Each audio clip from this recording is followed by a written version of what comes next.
আসছে বিস্তারিত খবরের শুরুতে যে খবরের দিকে নজর রাখবো, কলকাতা হাইকোর্টে আজ মামলা দায়ের আইনজীবীর এবং হলদিয়ায় সভা করার অনুমতি চেয়ে মামলা দায়ের ইতিমধ্যেই বিজেপির হলদিয়া সভার অনুমতির মামলা আজ বেলা 12টায় বিচারপতি রাজাশেখর মান্থার এজলাসে আবেদন আইনজীবী।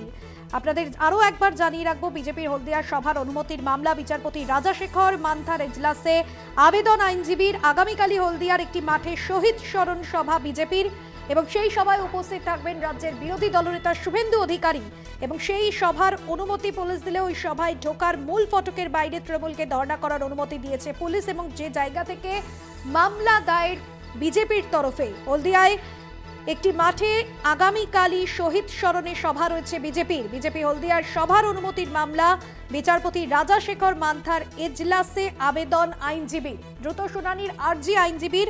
আগামীকাল অর্থাৎ শনিবারই হলদিয়ার একটি মাঠে শহীদ স্মরণে সভা রয়েছে বিজেপির, যেখানে থাকবেন বিরোধী দলনেতা।